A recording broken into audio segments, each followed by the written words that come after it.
Decentralize all the things. Decentralize all the things. Hey there! Welcome to the Web3 Summit Decentralize Now podcast series, hosted by the Decentralize All The Things podcast network. This series features discussions about decentralization from the 2018 Web3 Summit held in Berlin, Germany. This is episode 19. In this episode, we join in on an engaging workshop and discussion about restorative justice and decentralized justice models as an alternative to systems of punitive justice. Thanks for tuning in. We hope you enjoy the show. The next talk is on decentralized justice, and I'm really excited to introduce Lorelei, who's been working in, it's a non-blockchain space. It's called restorative justice, and I think she's going to give a really interesting talk. I'm curious about the format that you wanted to do as well. Who wants to start out by just using our bodies for a minute? You guys stand up with me? Who here has built a machine with their body? Anybody? Ooh, this is such a fun game. Okay, so we each get to be a part of a machine, giant mechanism, and you can choose like one motion and you can add a sound to it. So maybe I'm like a hammering element and I go meow, boom, meow, boom, meow, boom. And then somebody else comes up, Kiki might join me, and then she links on, she puts her hand down here, and when I hammer on it, she does like a slide thing. So you just invent your own motion. We start one by one, and I'm gonna pick Kile. Will you be the first mechanism? Yeah? Okay, yeah, you gotta stand up. I mean, you don't have to, you could like sit too, but people are gonna have to attach to you somehow. So we're all just gonna think, okay, cool. Nice. Who wants to attach to him? Very good. Ooh, that's like a dancey one. I love that, Joshua. Ooh, we got a poker there.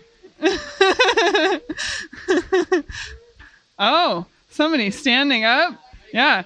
User muscles. Let's see that wall sit, Lindsay.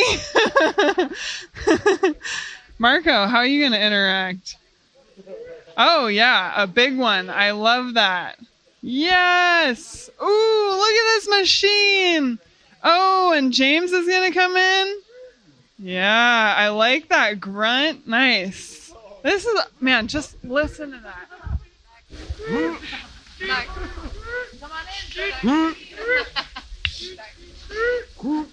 Would you guys say this machine is working pretty well? It's well oiled, isn't it? Yeah, it's all stretched out first. This machine is it functioning? Yeah? Okay, it's a little hard. It's a little hard, but it's working. Okay, so what happens now? Just everybody keep doing what you're doing. Ooh, ow, he bumped me. Ooh, oh, Griff pushed me. Oh my God, this machine is hurting me. What happens? What happens now that this machine, there's a person in it? And the person's getting hurt, right? Person's getting hurt because they're inside of this machine. But, oh my God, the machine killed me. Dang, this machine is scary. Whoa, I gotta get out of here. Escape. Okay, great machine. Good job, you guys. Okay, so that machine was working really well, right? Like, and what happened when a person went into it? Was it still working? I think it was. It was still working, right? But the person got hurt. So we're talking about decentralizing justice. So inherent in this conversation is the prison industrial complex, right? A lot of times we say, oh, the system is broken, like it's not working right, it's hurting people. But we need to recognize that the system is not broken. This is not a broken system. It's a well-oiled machine that's functioning exactly as it was designed to. And it just happens to be hurting people. Bad design. And that's what it's designed to do. Okay, so just because we now see somebody in it, we have empathy for them, does not mean that this system is failing them. No, it's working as it was meant to. Yeah, maybe with what did I say? Good intention but bad execution. Yeah. I don't know any country which has so much like cheap labor in like slavery situations than the US. And I think it's a perfectly designed system because if you have people which are on the bottom of society, they end up in prison as cheap workers or in the army, like for the majority. And having the ghettos being so strongly influenced by the trucks does leave people no choice than go to the army or to go prison. I mean, like the 3 strike laws are perfect for doing that. Going from marijuana into like a life prison? What the fuck? It's time for a Michel Foucault quote, who said, "Is it surprising that the cellular prison, with its regular chronologies, forced labor, its authorities of surveillance and registration, its experts in normality who continue and multiply the functions of the judge, should have become the modern instrument of penalty? Is it surprising that prisons resemble factories, schools, barracks, hospitals, which all resemble prisons?" Which is what we were doing. Yeah. Okay. Great contributions. Thanks, you guys. And yeah, this 3 strike law, like when that was enacted, I think 1971, when we had this whole war on drugs thing that happened in the U.S. Ever since then, prison populations have been skyrocketing. Right? It's working very well, just as it was meant to. So yeah, the U.S. is a great example of how punitive justice systems are failing at resolving conflict, right? I mean, punitive is where the focus is punishment. Yeah. So the idea of like, hey, you hurt somebody, so I'm going to hurt you to show you that hurting people is bad. What? It's weird. But yeah, the US is just one example. This is true all over the world, but we have alternatives. So the reason I want to talk about this here is because blockchain, crypto, is an amazing place where, we've taken this thing that society offers us, a tool that society offers us, money, and we're decentralizing that. And now we're like, hey, there's also even like organizational structures and governance that society would offer, but now we're using blockchain to decentralize that. And another tool that society offers is justice systems, punishment, dealing with crime. I think we can decentralize that as well, and that it's important to do so if we're going to succeed at all in having, like, I think all of us people who are mathy at any core of our being, like, we love fractals, right? And knowing that if this is the overall arch, the little like tendrils of it need to also have that same curve. Do you want to talk? You're talking about decentralizing the judicial system and punishment, right? That's equivalent to decentralizing violence. Because when it comes down to the state, it's while it has the power to do this, it's really the monopoly of violence, right? It's the only system that has the power to go and physically do something to you, right? And punish you, right? That requires violence, right? To a certain extent. So when you talk about decentralized punishment, for me, it just sounds to me like you just want to be able to allow anyone to have the right to do violence. So it's kind of an oxymoron to me. Yeah, that's an interesting question. We definitely started talking about these judicial systems, right? But prison is kind of only one piece of this. To me, what I'm focused on is decentralizing our approaches to conflict, to crime, to disputes. So it's not just like putting the power of like executing punishment on people into like anyone's hands and they can have a free-for-all. Instead, we have other systems available to us. So maybe like one example is like if you commit a crime, then or your wallet gets slashed or something, like it doesn't have to be an eye for an eye. It could be like you did a crime, you lose all your coins or something. I don't know. I like the book Chas Holloway wrote about how to decentralize government, I think it was, or something like that. And he said, like, his basic premise was, nowadays in this society, crime pays off. I mean, it's beneficial for you if you can get away with crime, even if you get caught and you have to do a prison sentence or whatever, or you have to pay a fine. In the long run, it pays off. So if you can change it to, if you do a crime and there's somehow some value you can put to what you did to society, like, okay, this is the amount of money, for example, you took from society by doing this crime. You have to pay it until the very last penny to the society. You have to pay it back in, for example, in labor or in just in money. Then it's, for example, in labor, in that. So then committing the crime is not beneficial anymore, and that would like basically wipe off crime. But cost is totally arbitrary. I'm sorry. I mean, like, I bought this car, and I bought this car for 4K, and 2 years later, some guy smashed my car. What's the value of my car what's the value that I got lost? Is it 40K? Is it 20K? What if I had a smashed windshield before then? I think this kind of gets to me at how, like, I think our definition of justice is a little bit wonky.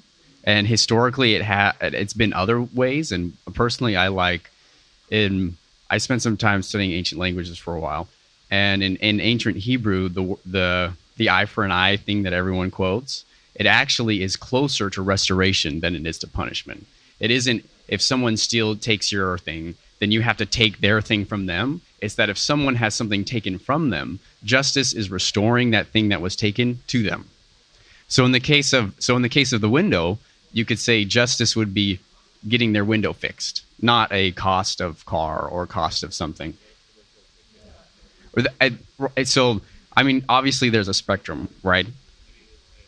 So I think that a point of centralization that we're not even looking at right now, but we're assuming as a group while we're talking here, is that somebody else outside of you is deciding what the punishment is, or is deciding what the course of action is.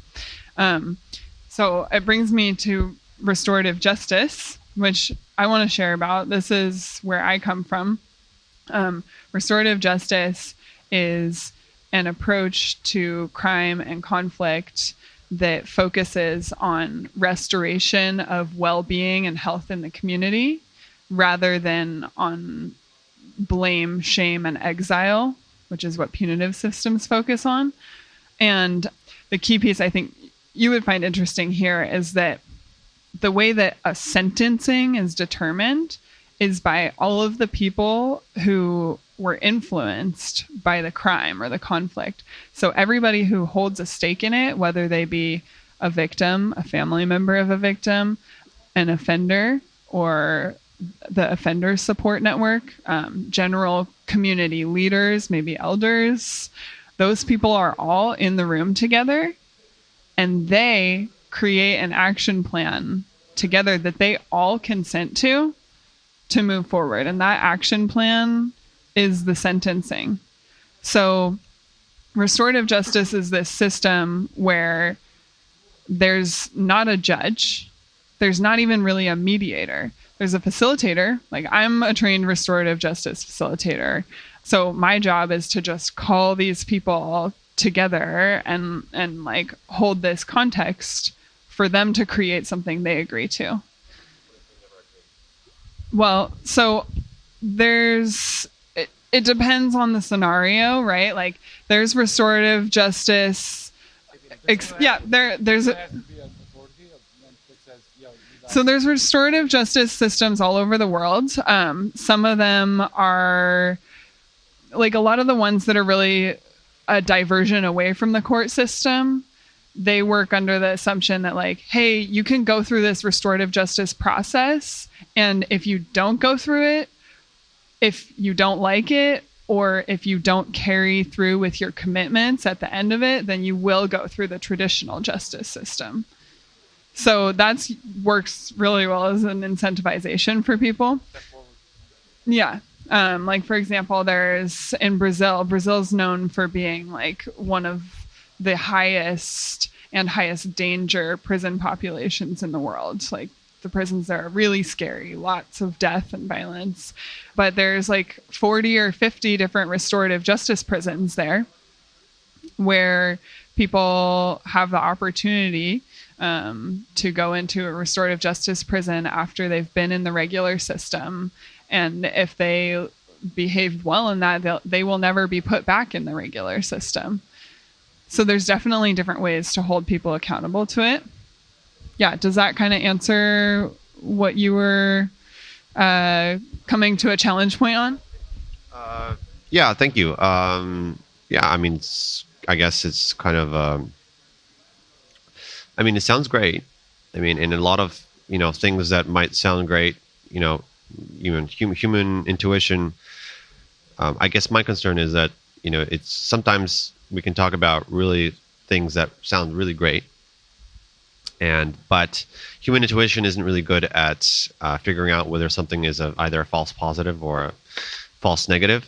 And especially with things that might sound intuitively correct, they actually don't work well, right? And the only way to actually establish whether something is actually useful and actually something actually works, you have to actually go through rigorous studies and such. And it kind of sucks, unfortunately, that we can't rely on intuition alone. And there are lots of rigorous studies. Yeah, across the board, restorative justice programs reduce rates of recidivism, which is when people re-enter the prison system or commit crimes again. Yeah, pretty much in every restorative justice program. As well as just having reduced rates of family violence. There's programs in New Mexico and Arizona that are domestic violence restorative justice programs that have way higher success rates of the children being able to stay with the families and not being abused afterwards. So being able to keep people together and not have that breaking. In the example that there's a domestic violence example, like how would that restorative justice process work? I just so I can get my head around. Yeah, for sure.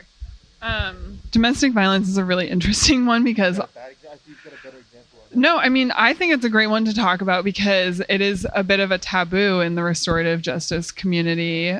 Like, I have had lots of domestic violence and sexual assault cases come to me and ask for assistance. And the organization that I worked with in Seattle refused to deal with conflicts of that nature because they're really sensitive. And there's this idea that getting someone in the same room as their offender when it's a crime of a sexual nature could actually be more harmful than healing. So a lot of people consider it to be like not good, not helpful, but people are doing this courageous work and it's working. There's programs in New York and Arizona and New Mexico, like I said. So the basic restorative justice process is someone initiates the facilitation process. They call on a facilitator, ask for help, and they start having pre-interviews. They call them pre-circles with everyone who is a stakeholder in the conflict, someone who would need to be present in order to resolve it. So they identify, who all would need to be here in order to heal this. And they have pre-circles with all of those people and inform them, hey, this is what the process is going to look like. Are you interested in going forward still? And once they get consent from everybody, they set up a meeting for the circle time. And this circle meeting involves, all of those stakeholders, people who were harmed, people who caused harm, all their support people that they need. And a facilitator, and bring them into a room and start with this question of what is it that you would like known about how you are now in relation to this thing that happened. And one person will start by sharing that, and then you ask them, by whom do you need that known? And they can name the person that they need to understand that, and then that person gets to reflect back to them. So, I might say, I need Kile to know that when he didn't email me back, I thought that he just didn't have time for me, and that really hurt. Then Keely might say, well, what I heard is that, when I didn't email her back for an hour, she thought I didn't think she was an important or a cool person at all. And then I would go back and say, well, actually, that's kind of it. But I also just said that, that you didn't have time for me. I didn't assume that you didn't like me. So we go back and forth till people have a state of mutual understanding. The idea is that we're talking to each other. The facilitator comes in as little as possible because the facilitator is a point of centralization. And the more that people are talking to each other, the more they're taking responsibility for everything they come out of that room with. Yeah. And then, once there's a mutual understanding, they create an action plan. We know what was broken now, so what do we need to fix? And who gets to add to the action plan? Who decides what the action plan is? The two people themselves with the guidance of others, or if I have an opinion about it, would I say, well, actually, no, you guys need to do X, Y, Z, or how does that action plan? Basically, everyone in the room, less so the facilitator, but everyone who's directly impacted. That's this core value of restorative justice, is that the people who are most directly impacted by a problem are the ones who hold the keys to being able to solve it the best. And I see that value in a lot of places, especially in blockchain too. The idea that people who are on the ground with it, those are the ones that are going to solve it.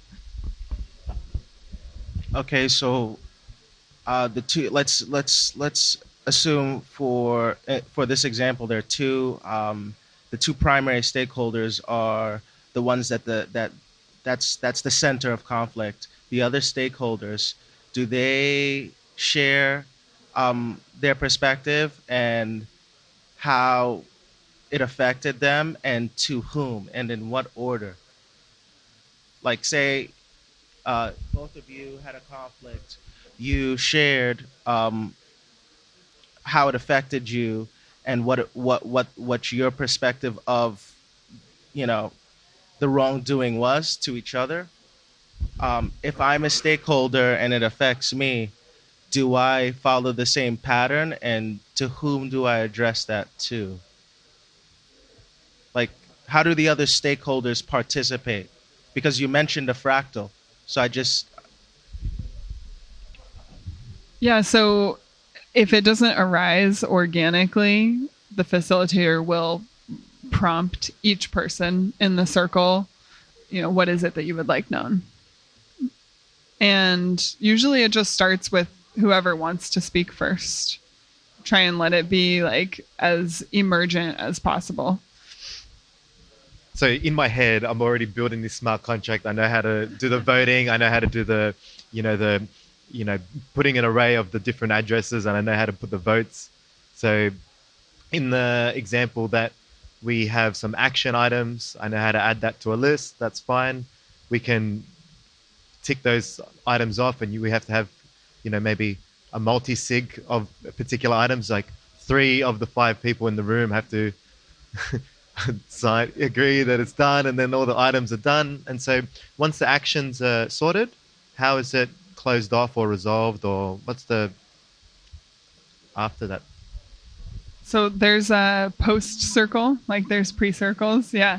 So kind of the final part of the action plan is setting a date to check in. So maybe part of the action plan is Lorelai goes through anger management classes and, completes them by 1 year from today. And then they have the post circle, and it's Lorelai didn't go to her anger management classes, so maybe we need to send her to the traditional court system. So one obstacle I see in decentralizing justice is to kind of decentralize the sentencing mechanism. But if you don't decentralize the lawmaking system, you're making them based on inequitable thinkers. History shows us that you can act the law system on completely absurd laws, a slave trying to escape, and then you execute him based on that crime. How do we build the whole process, up the chain? I didn't understand your question. Well, the question is, how do we build a decentralized justice system if we can't decentralize the lawmaking itself? What about decentralizing the punishment? Stakeholders take. Oh, okay, so like if the source of the conflict is between two people, that doesn't necessarily mean that whoever the perpetrator was amongst those people are the ones that should be the only ones subject to some sort of punitive measure.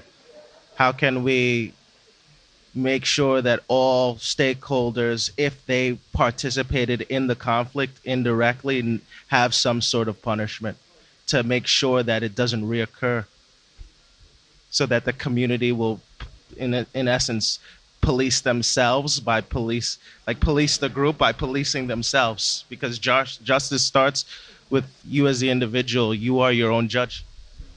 Just to riff off of that, I think the law is almost a point of centralization. If we all agree that this thing is true for everyone, then we get into kind of those problems on how to even decide what that is.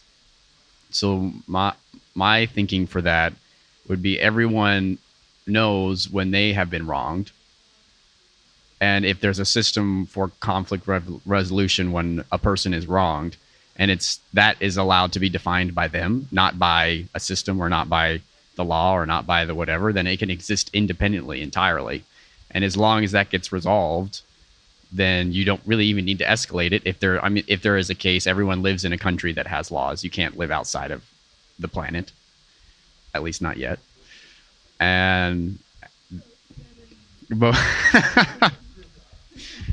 yeah, and so that as the barrier to having that work is if someone is allowed to be really petty and start a lot of small things.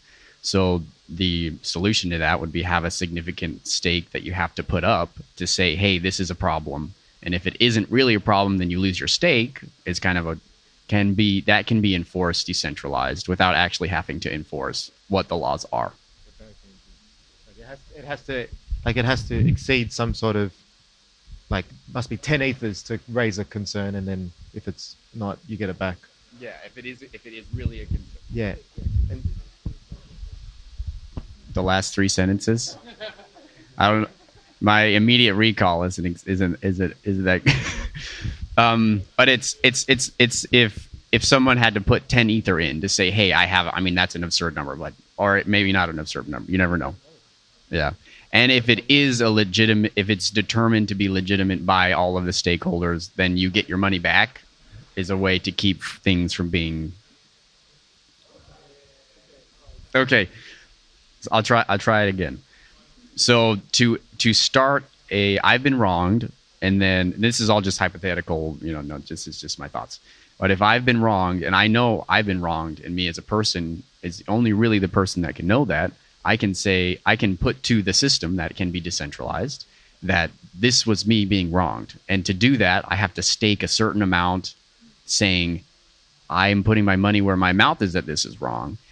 And if it turns out that I'm not, that it isn't, or like the group itself that is called finds that that it isn't the case that your proposal was, then you lose your stake. And if it is, then you get your stake back. This is what Aragon Court is trying to create, just FYI.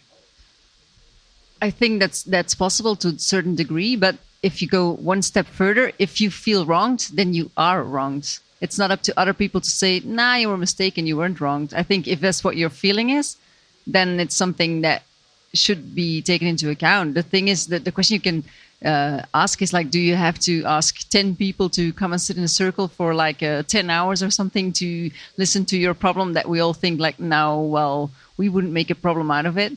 But then, if someone feels wronged, the first step should be, that's what Lorelei is saying, you should be able to at least express, can someone hear me? I feel wronged.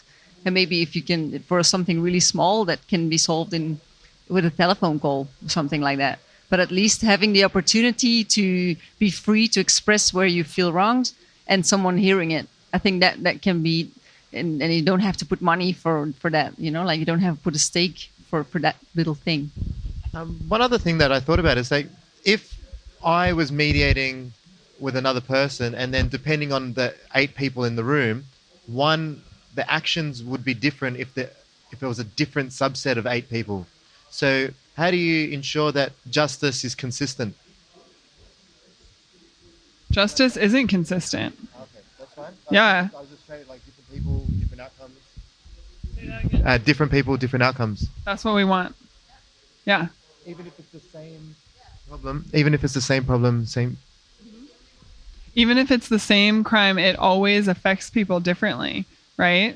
So the people that are in the room, the people who have been most affected by it, are going to be the best ones to create the solution. Yeah, I was totally going to agree. Like, the only person that can say this has been resolved is the one being wronged. So that could be, for me, it could be a little bit of money. For you, it could be a good talk. For him, it could be something completely different. And so I think, yeah, every situation is different. And there's only one judge. It's the person that feels like harmed. He or she's the one to judge on that. And in one case, you might have people who empathize with the victim, and they might be sentenced the victim to hard labor. And then in one case, they don't empathize with them and they write it off. So how do you ensure that the people in the room don't really enforce what is truly justice? I don't know. Like, there might obviously, depending on the story, people might empathize with the victim or the perpetrator in different ways. It's just a thought. Correct me if I'm wrong, but it sounds like the only people that are allowed to decide are ones that are either directly affected or the support structure for the people that are directly affected. Okay, so that sort of mitigates that a little bit. There's no jury of people that's like somehow from behind, a vantage point where they're shielded. Let me decide your fate and you don't know my name. Yeah. How are the stakeholders identified? They're identified, it's kind of a chain of like the first person who initiates the process. When they have a pre-circle with the facilitator, I would ask that person, okay, who else needs to be present in order to resolve this? They would probably tell me a couple names. And then I interview the person who initiated the process, who said, hey, I need help. Yeah. So I have an interview with that person and I say, who else would need to be present in order to resolve this? They give me 2 names. I go and I interview those people and I ask who else would absolutely really need to be present in order to resolve this. We get a couple more names, and from that we have a pool of stakeholders. Yeah. Going back to a little bit back to, thank you for clarifying or helping me clarify in my mind the point of if someone feels like they're wrong, then they are, in a sense, and having that be part of it. The place where the staking helps is with someone who's trying to pretend or to force or to manipulate the system. And like that has to be somehow accounted for too. And so I don't know a way of resolving both of those at the same time. Have I encountered people faking the restorative justice system? No, I have not personally. Right. Yeah. I mean, I think there's just in this, it's kind of like a kumbaya process, right? And people definitely they see it from the outside and they're like, wow, that was really hippie. But it works and cities are using it.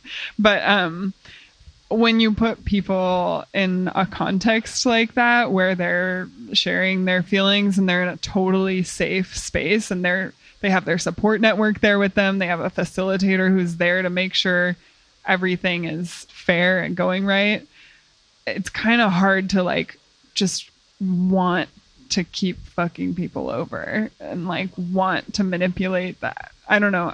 I've never encountered it in all my years. What would happen if the 2 parties where the conflict is centered around, they were enemies? How would you I guess, guide them to resolving the conflict with each other? For example, if they wanted to kill each other, would you just not refer that to this process? Like, would you not initiate a process for certain kinds of crimes? What are those? That's a great question. So there are lots of restorative justice programs that only deal with nonviolent offenses, or that only deal with youth offenders, or, they have these limitations on like, oh, we won't go that far. That's too intense. But there are ones that deal with this. So I was trained by my teacher. Andrea is a woman that facilitated an amazing conflict. That's a great example, answer to your question. About 10 years ago in Seattle, in the summer, a man named John T. Williams, who's Native American and was part of a long line of Native American carvers that lived in the area, wood carvers. He was walking along downtown with his carving knife in his hand. And I can't remember if he was deaf or if he had earphones on listening to music while he was carving, but he couldn't hear. And a police officer, sees a somewhat homeless looking Native man walking along with a knife. This police officer comes up behind him and says, "Hey, drop your weapon. Drop your weapon." And John didn't hear him at all. And he just shot him in the back and killed him. And the city was in complete outrage and grief. Like, this was a beloved family of Native American carvers that have always been a part of the downtown scene.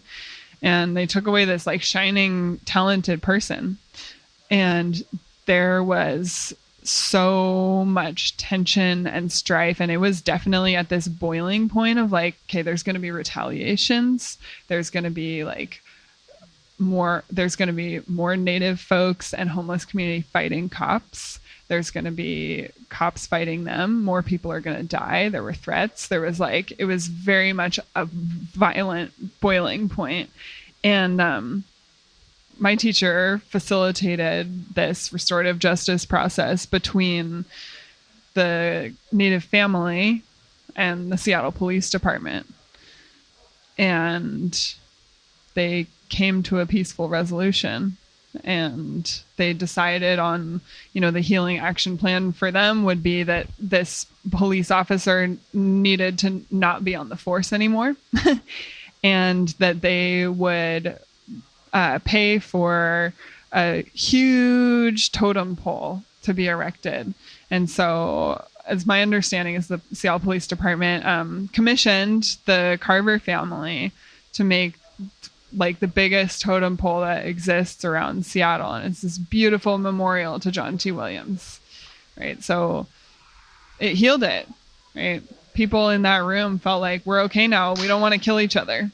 So it's definitely available for all levels of crime. Good question. Very good question. How would, in the example of, let's say he was homeless but he didn't have a family behind him, how would you, and he didn't die, how would you make sure that the process is balanced for both sides? So if it was just one victim and the perpetrator, and how do you make sure that it's balanced if there isn't balance of that? I don't know. Making sure that they have enough of a support system, you mean? Or something happened, I feel like I'm the victim and I'm in a room with all of these other people, a mediator and the police department, and I feel like I'm the victim, but then how do you make that person feel comfortable even though they don't have a support? I don't know. It's just a train of thought. Yeah, it's definitely something as a facilitator that's our role, is to make sure people feel safe enough to actually put what's out there to come to a resolution. So that would definitely happen in the pre-circle meetings. Hey, what do you need? How can I make sure? And maybe it is okay, if it's going to be only you, then maybe there's only one other person from the other side of the conflict, just so you don't feel outnumbered. Yeah. So I'm having a bit of difficulty understanding the concept of distributed justice with the process described. It's a misunderstanding, I believe, because I would interpret that as the the stakeholders being able to like influence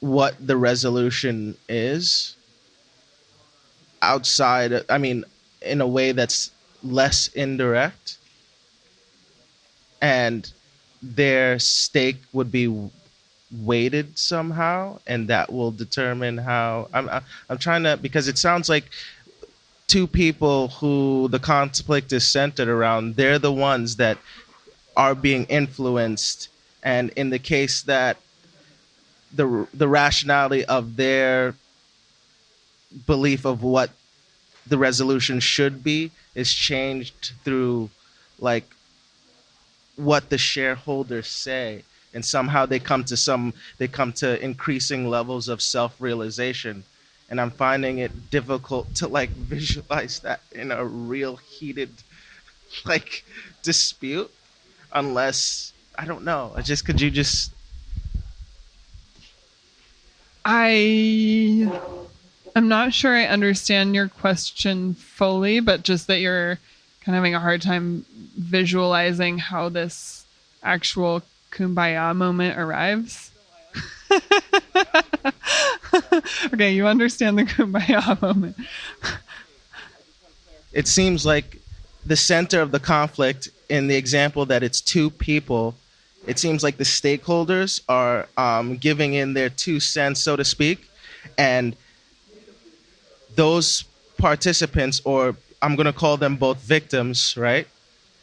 Or the victim and the perpetrator, they're influenced by other people's opinion of or perception of what happened, and they're peeling the onion of their basically they're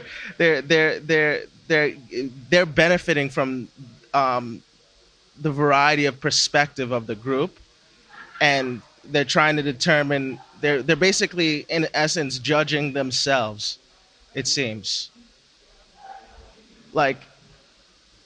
But I find that difficult to in a lot of situations. I find that difficult to be like, I don't know, effective, because people are opportunistic and they don't necessarily want to be held accountable. So how can you trust the individual to judge themselves and like interact with somebody who they're in conflict with and do that simultaneously when people just don't want to be punished? Unless like shareholders had like not just stake but influence what the resolution would be. I kind of think about it as every system has certain assumptions that you have to make in order to kind of start it. In math, you have axioms. And in one justice system, maybe you have some axioms that exist. And in this one, I feel one that has to exist is that we all have to agree that people can know for themselves when they've been wronged. And if that is true, then all of this works. And as long as all of the participants or the community believes that axiom is there, then from there, you build the rest up. Otherwise, there's really not a way to even build a system without a foundation. From there, you build the rest up. Yeah, there's a general baseline understanding of what the wrongdoing was amongst the group, and if there's somebody who thinks it's less intense than the others, at least there can be some baseline understanding between a group of people, and then you build upon that baseline understanding. So are you saying that the shareholders will build upon that, and it would have to be clear enough for the victims? I'm calling them both victims. Like it would be clear enough for the both victims to accept, and if they can't accept like that baseline understanding, then like Do you understand my sort of poorly worded question there? Maybe. It's that for the process you say to happen, we all have to agree that the person who is perpetrated is able to know for themselves what is wronged. And then a second axiom would be that two people can agree that something that can come to a conclusion about what the thing that was wronged was. And as long as someone or everyone believes that's true, then the rest of that process that you described can happen. In the case that it's not true, then it can't, and you have to kind of choose to believe that in the beginning. I feel maybe. So I always think about these in terms of real world examples, and I'm only very new to this, and this is something that 15 minutes my head is just spinning. So I live in a share house. My friends are DJs, and we've got neighbors who hate us. So we don't think what we're doing is wrong. We like to play music and have parties on Fridays, and they hate us, and they decide to start a mediation court because they can't deal with our noise anymore. And so they call a court, and why would I go to court? Like, I don't feel like I'm doing anything wrong. I should be able to listen to music in my own house. Why would I go to court with my neighbor? If anything, I'm gonna put the music louder. Why would the perpetrator participate in this? Yeah, why would I do it? So this is where it is kind of convenient that we're transitioning between systems, and that we all most of us live in countries where there still is some like big bad scary system that is like the ultimate consequence. And I mean, I think a lot of people, if they really truly don't see any personal value in communicating with that person who just wants to communicate with them, then they often do see a value in that there are like larger consequences if they don't choose this facilitation option. Yeah. You know, so it's like, you might be like, well, I want to keep throwing my parties. Like, roommates, we shouldn't do this. And your roommates might be like, well, but dude, like, what if they talk to our landlord? Like, if we don't do this, you know, we'd be better off with this system. Like a pre-justice before like the established, the established is that the police come to my house and they give us a noise abatement order. But to avoid that, instead of my neighbor giving, hey, look, I really want you to stop the music. Come to this mediation court. Look, I just think we need to talk this out.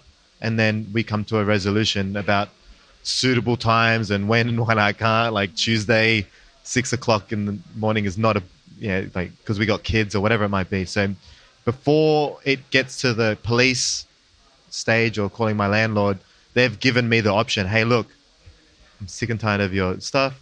Do this pre-justice workshop before I take it to the police or to your landlord. Yeah. And that's kind of cool. Because then I can get to talk to my landlord, and because at the moment my landlord just calls the cops straight away every time. Right. So at least I would have this pre-step that would benefit both, and it's more sustainable. Okay. What about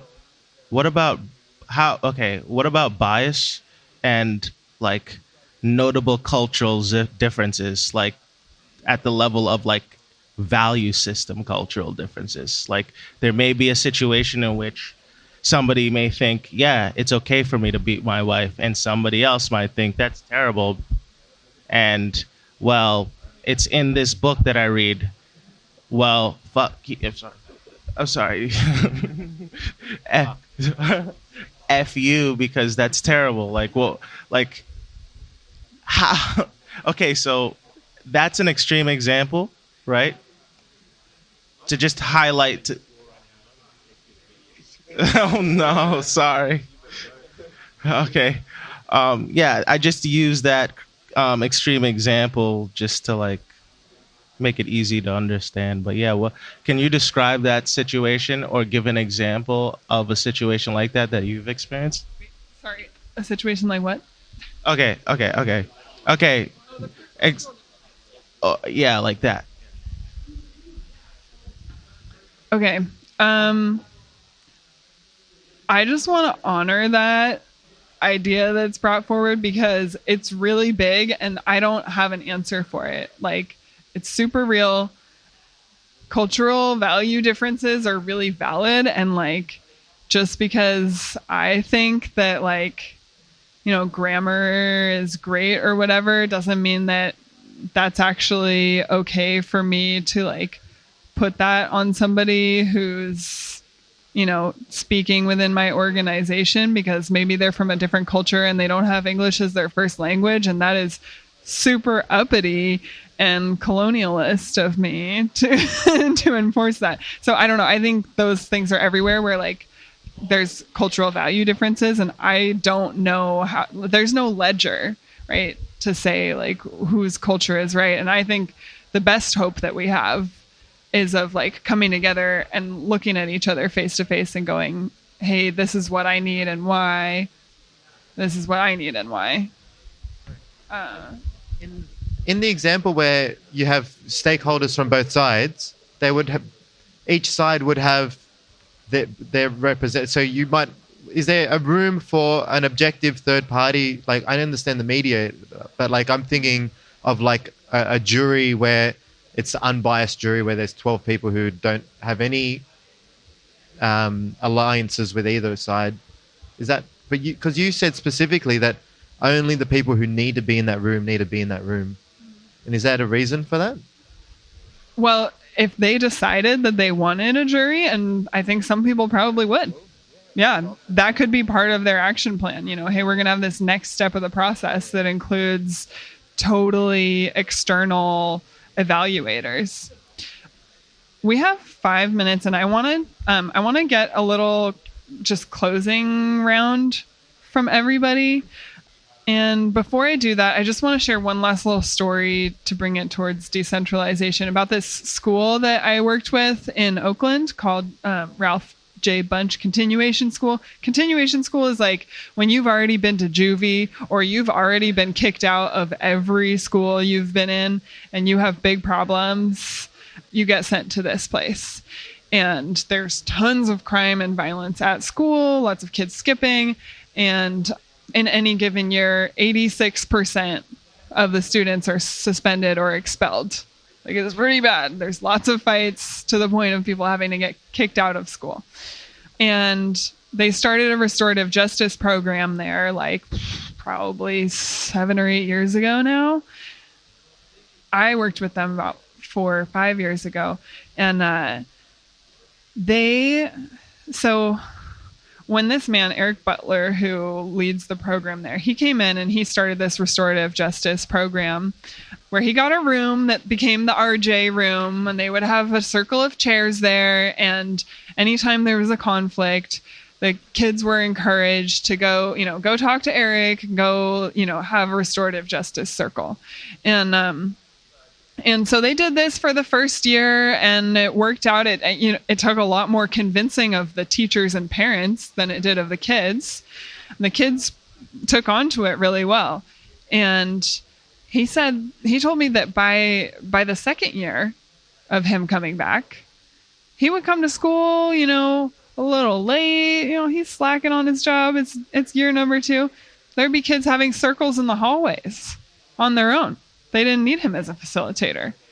And then they started to just say, well, let's open up the room. We don't need to have a key to this room. And so kids would all the time just take themselves in. They knew the restorative justice process, and getting trained as a facilitator in this is rigorous. Like, I went through lots of training and it's hard to learn the system, but they learned it by being a part of it, and they started taking it on themselves. And by the time it had been 3 years, it was like he was barely needed anymore. He would sit in sometimes. And in the first year of having this program, they went from 86% rate of suspensions and expulsions to 0. Like, they just don't expel kids anymore. Kids stay in school. They handle their own shit. And I think it's a great reminder of how, like, when we're building any tools as people that bring forth decentralization, the idea is to work yourself out of a job and make that, if that system is truly valid for the people, they will take it on themselves. And that's a way to test if your idea or your system really works or if it's valuable to people. They'll take it on themselves. Yeah.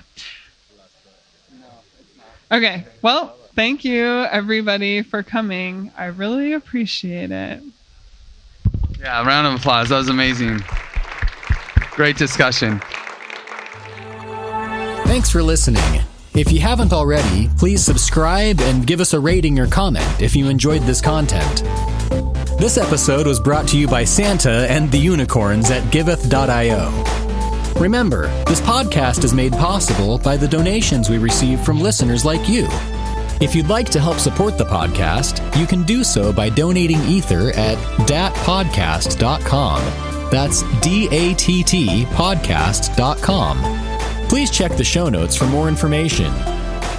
Thanks again for listening, and until next time, keep decentralizing all the things.